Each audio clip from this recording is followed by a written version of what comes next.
Hello students, my name is Amlan. Today in this video, I am going to explain electrode potential. But before we start, I request you to subscribe the channel and click the bell icon so that you get the notifications when we upload the videos. First of all, we have to define electrode potential. So what is electrode potential? It is the tendency of an electrode to get reduced or oxidized. I mean, electrode long, সেই ইলেক্ট্ৰডডালৰ reduction হোৱাৰ বা oxidation হোৱাৰ এটা potential থাকিব that means এটা tendency থাকিব সেই টেণ্ডেঞ্চিটোকে আমি ক'ম electrode potential that means electrode potential is a tendency of an electrode to get reduced or oxidized now since electrode potential means tendency of an electrode to get reduced or oxidized therefore electrode potential means reduction potential or oxidation potential. Reduction potential মানেও electrode potential হ'ব আৰু oxidation potential হলেও তাকো আমি electrode potential বুলি ক'ম বাট যেতিয়া আমি ক'ম standard electrode potential IUPAC has recommended that standard reduction potential must be considered as standard electrode potential তাৰ মানে standard electrode potential বুলি ক'লে আমি standard reduction potential টোৱে বুজিম যদিও ইলেক্ট্ৰড পটেনচিয়েল মানে অক্সিডেশ্যন পটেনচিয়েলো হয় ৰিডাকশ্যন পটেনচিয়েলো হয় কিন্তু আইইউপিএসি আমাক কৈছে যে যদিহে ষ্টেণ্ডাৰ্ড ইলেক্ট্ৰড পটেনচিয়েল বুলি কোৱা হয় তেতিয়াহ'লে আমি ষ্টেণ্ডাৰ্ড ৰিডাকশ্যন পটেনচিয়েলটো বুজিম not the standard oxidation potential next important part is the unit of standard electrode potential so standard electrode potential is usually measured in volt so volt is the unit of standard electrode potential. Remember, standard electrode potential means standard reduction potential, not standard oxidation potential. Standard electrode potential mane hoise standard reduction potential. Now, ami eta example consider koru. Suppose we consider the reduction of zinc. Zinc 2 plus aqueous plus 2 electrons goes to zinc solid. Tamane zinc 2 plus ion to jetia duta electron grohon kore এই solid zinc লৈ সলনি হয় since it is the gaining of electron so this is an example of reduction reaction now reduction potential of zinc therefore is minus 0.76 volt আমি reduction potential বুলি কেনেকৈ গম পালো কাৰণ E not to standard বুজায় E not means standard potential of car zinc 2 plus to zinc so this is the reduction process zinc 2 plus to zinc so standard reduction potential of zinc is minus 0.76 volt একেধৰণে আমি যদি oxidation পটেনচিয়েলৰ হিচাপত লিখোঁ তেতিয়াহ'লে জিংকৰ oxidation potential কিমান হ'ব যে this is the electrode potential of zinc এবাৰ আমি in terms of oxidation potential লিখিছোঁ গতিকে অক্সিডেশ্যন পটেনচিয়েলটো কেনেকুৱা হ'ব zinc to zinc 2 plus so this is the oxidation reaction zinc minus 2 electrons zinc 2 plus zinc solid opera jetia zinc 2 plus aqueous hole jay hetu eta ki hobo oxidation reaction gotike ei reaction tu karone ami jitu potential pam hetu ami kom oxidation potential gotike zinc or oxidation potential tu kene likhim e not means standard potential of zinc ki hoise zinc opera zinc 2 plus hoise so this is the oxidation process therefore the potential is nothing but the oxidation potential. Now oxidation potential of zinc is plus 0.76 volt. Look at here. Reduction potential of zinc is minus 0.76 volt. But oxidation potential of zinc is plus 0.76 volt. Both are numerically same but their signs are different. One of them is minus and the other one is plus. তাৰমানে reduction potential জিংকৰ যদি minus 0.76 হয় oxidation potential কিমান হ'ব plus 0.76 হ'ব তাৰমানে reduction potential আৰু oxidation potential দুইটাৰে চাইনটো বেলেগ বেলেগ হয় এটা যদি প্লাছ হয় সেইটো মাইনাছ হ'ব এটা যদি মাইনাছ হয় সেইটো প্লাছ হ'ব গতিকে আমি জিংকৰ এক্সাম্পলটো দেখিলোঁ জিংকৰ ৰিডাকশ্যন পটেনচিয়েল হৈছে মাইনাছ 0.76 ভল্ট আৰু অক্সিডেশ্যন পটেনচিয়েল হৈছে plus 0.76 volt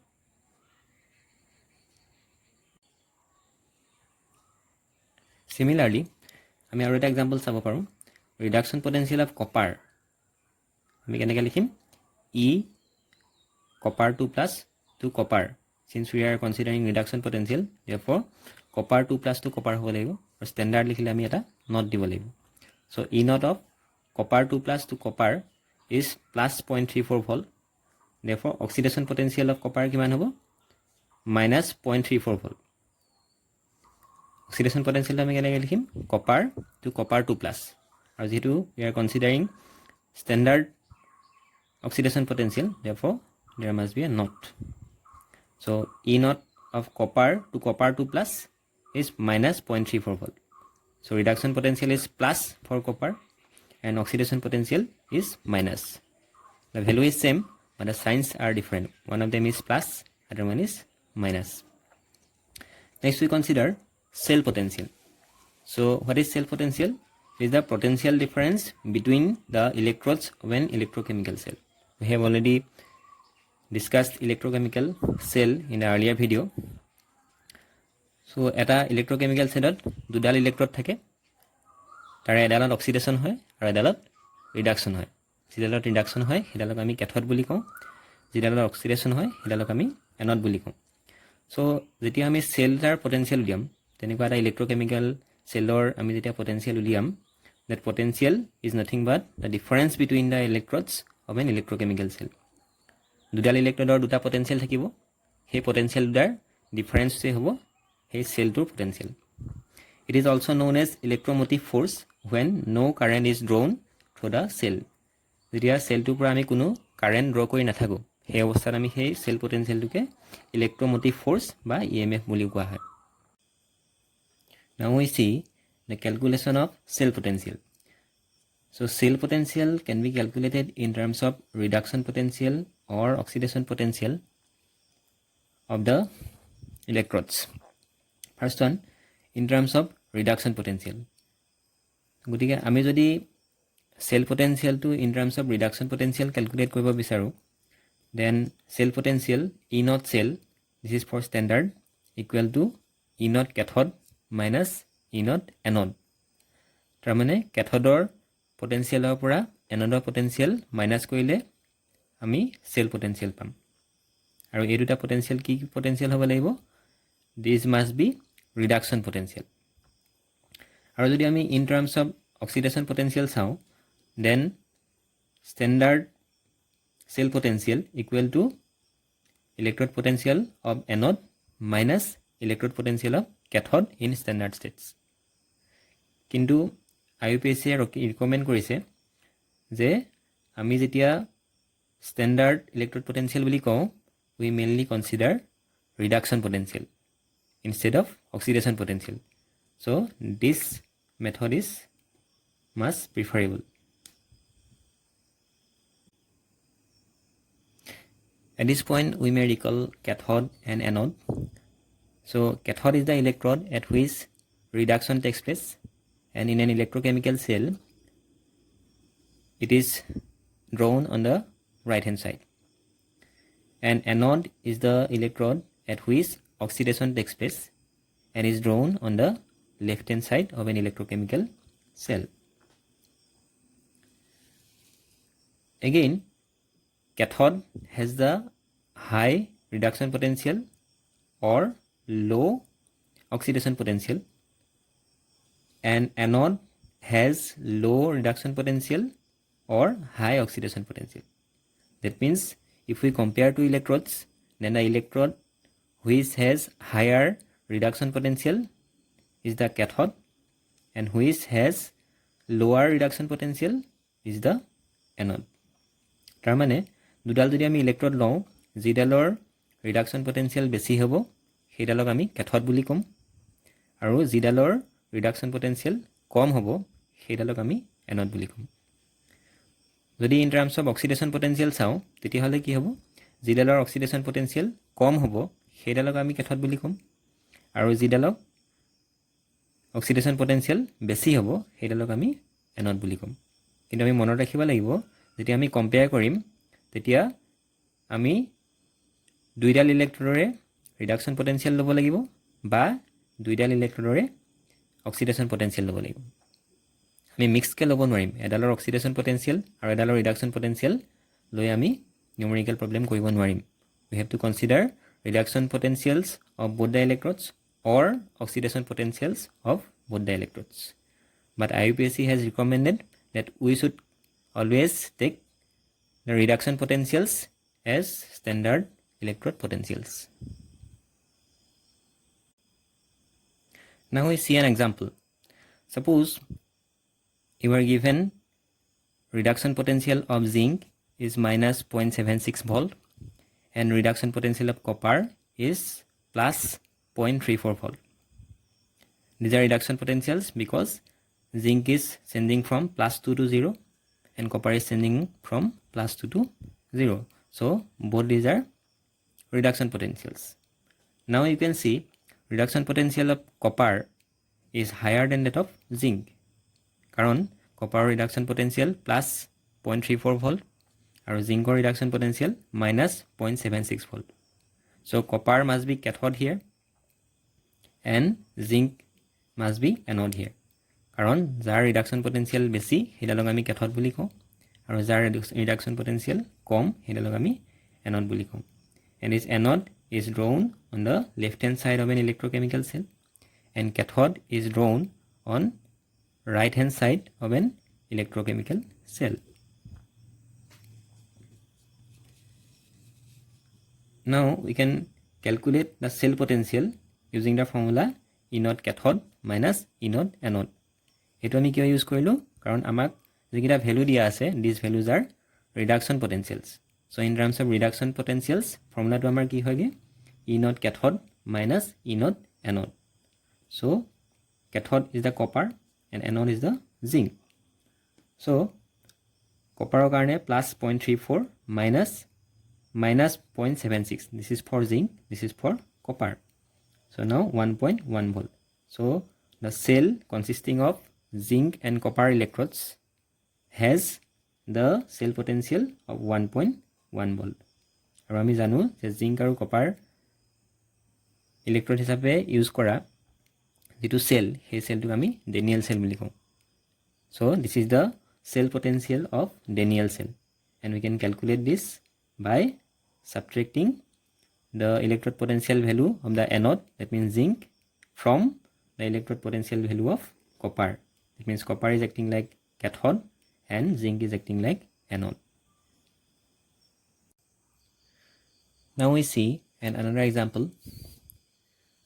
Given electrode potential of zinc is plus 0.76 volt and electrode potential of copper is minus 0.34 volt. But this time these are oxidation potential because zinc is sending from 0 to plus 2 and copper is sending from 0 to plus 2. So both these are oxidation potential values. Now oxidation potential of zinc is higher than oxidation potential of copper. So zinc is again anode and copper is the cathode. Now we can calculate E naught cell in terms of oxidation potential using the formula E naught anode minus E naught cathode.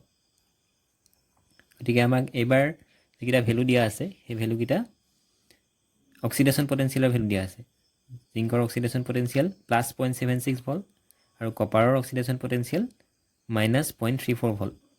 Gotike copper oxidation potential kom, gotike hi cathode aru zinc oxidation potential besi, গতিকে এই হ'ব anode. আমি এটা cell potential কেনেকৈ calculate কৰিম? E naught anode minus E naught cathode. কিন্তু এবাৰ এই E naught কেটা কি হ'ব? These are oxidation potentials. গতিকে oxidation potential of zinc, that means anode, is plus 0.76 volt and oxidation potential of copper, that means cathode, is minus 0.34 volt.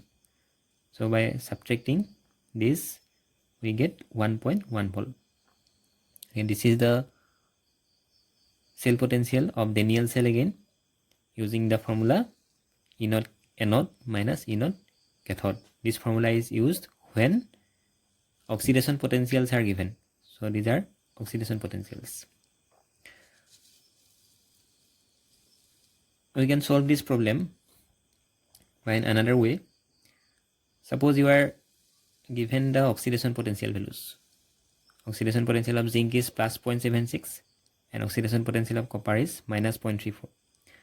Therefore, reduction potential of zinc will be minus 0.76 volt and reduction potential of copper will be plus 0.34 volt. These are exactly opposite to that of the oxidation potential values. Now, since these are reduction potential values, now what to do? We can calculate the cell potential by using the formula E naught cathode minus E naught anode. This formula is used when you have the reduction potentials. These are reduction potentials because zinc is changing from plus 2 to 0 and copper is changing from plus 2 to 0. So both these are reduction potentials now. These are exactly opposite to that of their oxidation potential values. গতিকে আমাক যেহেতু এবাৰ reduction potential আমাৰ হাতত আছে, গতিকে আমি কি কৰিম? E naught cathode minus E naught anode কৰিম। যদিহে তোমাক অক্সিডেশ্যন পটেনচিয়েল ভেলু দিয়া থাকে তেতিয়াহ'লে আমি এনড মাইনাছ কেথড কৰিব লাগিব, আৰু যদিহে ৰিডাকশ্যন পটেনচিয়েল ভেলু দিয়া থাকে তেতিয়াহ'লে আমি কেথড মাইনাছ এনড কৰিব লাগিব। therefore plus 0.34 minus 0.76 it is 1.1 volt. গতিকে দুইটা ক্ষেত্ৰতে আমাৰ আনসাৰ একে ওলাব, 1.1 ভোল্টে ওলাব। বাট যেহেতু আমি ৰিডাকশ্যন পটেনচিয়েলটো বেছি প্ৰিফাৰ কৰোঁ, so this method is much preferable over the first one. So this is all about electrode potential and cell potential of an electrochemical cell. Hope this video will help you to understand these topics. যদি তোমালোকৰ কিবা question থাকে, you can put them in the comment box. Thank you.